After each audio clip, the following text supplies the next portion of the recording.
Good morning, comrades, and welcome to the Geneva Motor Show of 2018. And although I can show you dozens of all kinds of new cars, but then I thought, since my channel is mostly about Nürburgring mostly, partially Apex, and track driving in general, I thought, let's keep it track cars only. And I mean, okay, let's start with the most obvious one. When you say Nürburgring, you obviously say Porsche, and in this case, GT3 RS Mark II, a car that we've seen last year, that was tested around, and now it's presented here in amazing lizard green color. Sophia over there, she was like, why is it cheap plastic and why is it no carbon fiber? Well, I'll tell you that.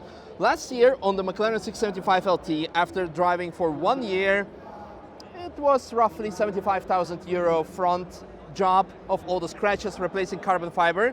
This part over there, roughly 300 euros. So that's a pure track car that you just want to get in, rev up to 9,000 RPM, or maybe slightly more, or maybe slightly less if you're feel all those 520 horsepower and yeah, be emotional about the fact that this is probably the last national aspirated Porsche. Who knows, maybe they will surprise us in the future, maybe because for example, what they did, very nice move of them last year when they presented, no actually 2 years ago, they presented the 911R, which was supposed to be the last manual GT3-ish car, and then those cars were after that being offered for sale for 900,000 or even more, even over 1 million. Porsche said, you know what, we're gonna make a GT3 car like the Porsche 911 GT3 with a manual gearbox, and you can have a touring package, and well, if you want to drive a manual car, there you go, for a lot less.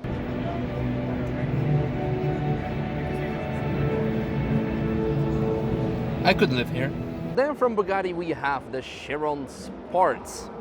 Well, honestly, we'll probably never ever be able to see this car on any racetrack because this is not what this car was built for initially. Although we have seen the prototypes on the Nürburgring, but still you get my point. And actually, everyone was expecting like a super sport or at least something with 1600 or 1700 horsepower. But in this case, still 1500 horsepower, slightly lighter. It goes 5 seconds faster around the Nardo circuit. The carbon fiber screen wiper, I mean, well, if that floats your boat, then cool. What does float my boat, however, is on the opposite side is the Koenigsegg. In this case, Regera, 2 Regeras. There's also a CCX over there behind. But again, also like the Chiron, not really a track car, and I'm still looking forward to see those on public roads in the first place, let alone on a track. And I'm looking also for the Agera successor because, well, this color scheme obviously reminds everyone of the 1-to-1, and hopefully one day soon, hopefully sooner than later, Koenigsegg will come back to the Nürburgring with a record again. Oh, a key.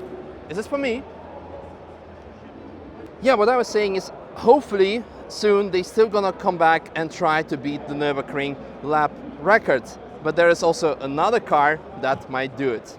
I'm not talking about Pagani yet, because of course they have an amazing history with Nürburgring, 6 minutes 47 with the Zonda R, and they say they went even faster with Zonda R Evo, but video, proof, or GTFO. But yeah, the very promised last Zonda. But again, a car that we'll probably not will be seeing on any racetrack. Well, at least definitely not on the Nürburgring.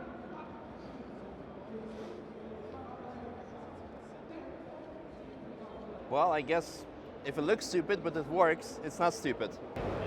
Mitsubishi. Are we going to see the new Evo? No. Let's move on.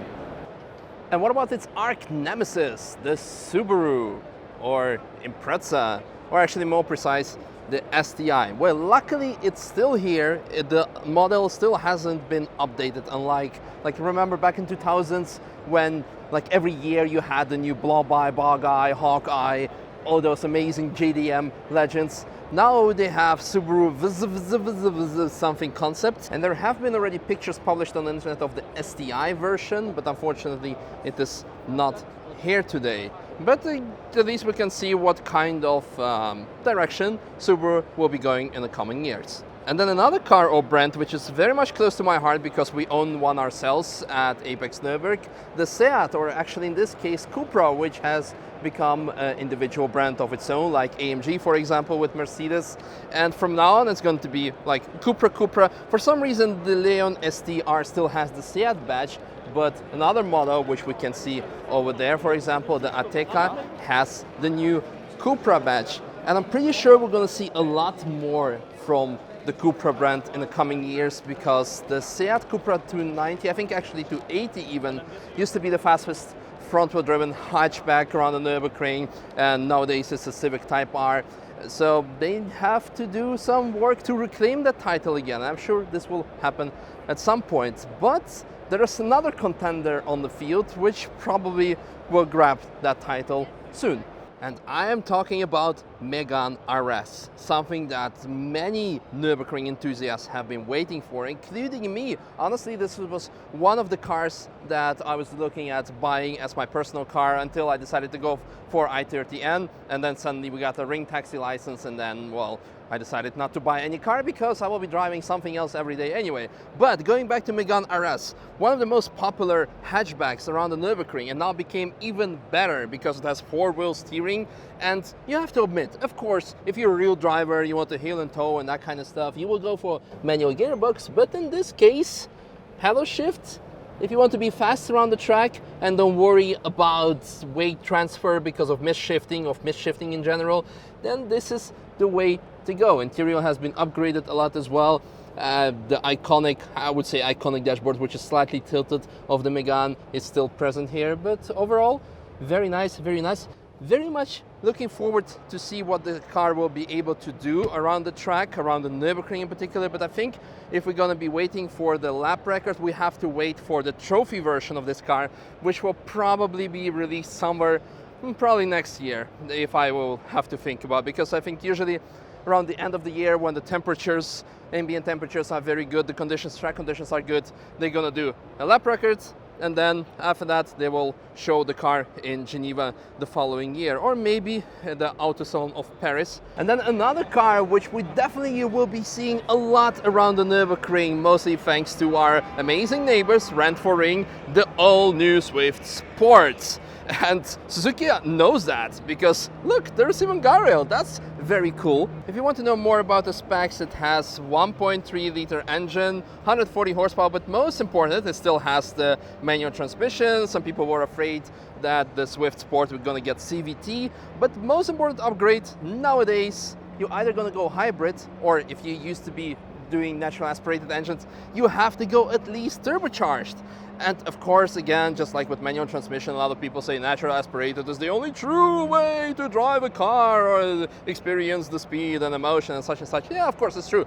But turbocharged offers lots of advantages. You can chip tune it, for example, increase the boost and you have a lot more horsepower. So this car is going to be, well, a lot more popular than its predecessors have been. Then if we're going to continue talking about JDM brands, of course, there is Honda with Civic Type R, currently the fastest front-wheel drive car around the Nürburgring. Then there is also the TCR car over here, more extreme, the NS6 GT3 car, full naked carbon fiber. I can go on and on and on. I just want to share this amazing, I don't even know how to describe this goddess, maybe goodiness.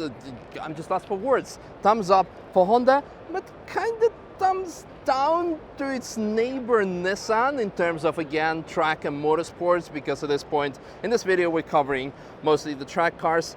I mean, where's at least the GTR? When, Nissan, when are you going to update the 370Z, the Z chassis, one of the most iconic chassis of the motorsport, like in the motorsport or just like car enthusiasts in general? The new Z, please. It's not here. The new GTR, I mean, yeah, of course we have the 2018 version, but GTR itself in the current form has been for a decade among us. So is there going to be something for that? No, some weird concepts, some family cars concepts, and then some small stuff. Yeah, let's move on. Can you see the smile on my face? Are you ready to see what I'm talking about? As a 90s kid, I just cannot hold my excitement. It's just amazing. And the most amazing part about it, well, in the recent times, like in last year, it was a bit uncertain and a bit scary because Toyota said the name Supra is so iconic, we're kind of afraid and uncertain if we're going to use it for our next top model. Because obviously, in all the honesty, if they mess up, if the public will not like it, then they say, what have you done? But in this case, I am pretty much certain that they've done a very good job, especially on the headlights, because the concept, the FT something, I don't even remember, it's not even important. It had those like very weird headlights, so not everyone liked it, but now you can actually see that it looks like the original Supra. According to rumors, it's going to be powered by the BMW engine, which is similar to the M235i or 240i, roughly 350 horsepower, straight six, turbocharged, rear-wheel drive most importantly. And if it's going to maintain its pricing strategy like it did with GT86, making the driver's car not too overpriced, although it's using BMW components, then this, ladies and gentlemen, is going to be, I don't know, something what we, me, the 90s kids, but we, also the car enthusiasts, have been asking for so long to bring back the icon of the 90s, the icon of Toyota, Toyota Supra. At this point, this is Gazoo Racing Supra, so it's a race car. So the actual production version, I guess we'll have to wait maybe another year. They're probably going to do a lot of racing with it, win some races, and then usually around January at the Tokyo Auto Salon, they're going to show the production car. At least that's what I hope. And this car, well, if it's going to be as awesome as I think it will be, it might become my next car because, yeah, I mean, do I really need to explain it to you guys? Look at those lines, look at those curves. Toyota, for me, honestly, a lot of people obviously at the Geneva Motor Show ask, what's your favorite car of the show? Yes, of course, there is Rimac with like gazillion horsepower, 1914 horsepower. There is not P1, but the Senna GTR. But this is something more people can afford, more people can relate to, and especially this was the icon. And I hope, honestly, that this car will be just as iconic as its predecessor. Wow. Okay, I've been talking for quite some time about this car already. Let's move on and see what else is there. And then, of course, there is the 488 Pista. And in all honesty, I don't want to spend too much time on this car because, first of all, the deliveries will be done only at the end of this year, so we'll probably will not be able to see much of the car at this year. And then the second reason, Robert has one on order, which will be coming, so we'll be seeing a lot of this car. Well, in particular, you guys on my channel. And then another cute little thing, if I may express so. No, actually not. Although it's small, it's, well, fairly fast, and most importantly, lots and lots of fun. Fiesta ST, which was introduced last year at Geneva Motor Show. I covered this car more in detail. I hope I will not forget to include a link when I made a video last year where I interviewed Ford more about this car. But yeah, this year, this car is supposed to come on the market, and I'm very much looking forward to drive one of those because Ford went from 4-cylinder engine to a 3-cylinder, and a lot of people are complaining about it. And then, yeah, doesn't even need any further introduction.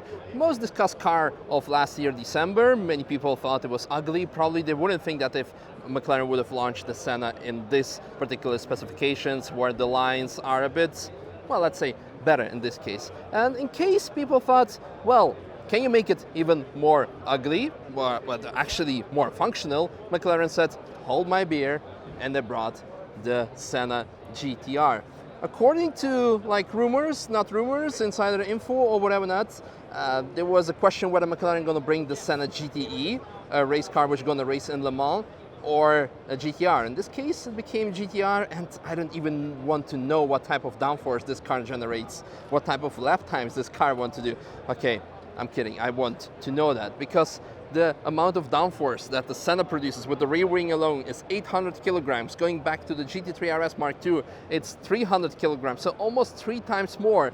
And then this, yeah, I don't know. Definitely, probably Lazante, which made the P1 LM, P1 GTR LM, gonna make something similar, make this a street legal car and take it around the Nürburgring. And if there is a car around the world that could go sub 6, then there's probably that, without a doubt. And of course, there's Rimac Concept 2. But this is a car, if you want to know more about it, you should check out Boosted Boris' channel. And then on to the brand that we all love at Apex and in general at the Nürburgring, BMW. M5, by now you pretty much certainly all know about it. 600 horsepower, all-wheel drive, optional rear-wheel drive as well. Not much to be told about this car, only I question what is Audi going to do with RS6, because back in the days, out of the big three like the Mercedes, BMW and Audi had the only all-wheel drive option on their car, and now Mercedes has the 4MATIC and M5 has finally all-wheel drive on it as well. Then we have the M3 CS with a wonderful color, fantastic, fabulous, not much to be told. And then my biggest disappointment. I'm like, BMW, repeat after me. BMW M2 CSL. Not that hard, right? Not that difficult. Put the engine of the M4 or the M3 in the M2 and then you have an amazing car. Everyone that has been speculating about, and there are some like leaks, spy shots that car is coming, and everyone who was hoping to see it here, no, you're not going to get a CSL or Performance or CS. You are going to get Edition Black Shadow. And what you're going to get? Well, M2, but then just in black. Obviously some different wheels and more black, more black, more black. But hey, today is also the M8 BMW Concept M8 Grand Coupe. So I guess that kind of works. And although usually I'm like, let's not pay too much attention because it's just going to be another concept and just like to show you some design characteristics. But in this case, the M8 GTE, the racing version, has been already presented. And we saw that car as a prototype already at 24 Hours of Nürburgring last year, fully camoed. And yeah, also in general as prototypes around the Nürburgring driving during the industry pool. So I'm pretty sure this is the way the car is going to look. But I'm still like, okay. X4 Premier, M2 Black Edition. There's also X7 Concept, which is kind of cool, but M2 Black Edition? Seriously? And then another car that many of you have asked me to film, the Lancia Stratos. Wait, I think you want to see the new one. Okay, Lancia Stratos. Well, yeah, there's not much that I can tell you apart from the fact that the car is based on a Ferrari 430 Scuderia and it's fully carbon fiber. That's very nice. That's always nice. And something very special and something very unexpected, fairly unannounced. Alpine, you already know this car. Many of you people have said like, hey, you should get one for yourself. And yes, it's an amazing Cayman competitor. And this is something I would love to have an Apex fleet as well. But the problem is, like with similar brands like Hyundai, the general audience is like, well, Alpine, what is this? Can you eat that? Is this like, I don't know, is this like some French dessert? Yeah, it's very tasty, but today we're being presented even more tastier model, the GT4 race car.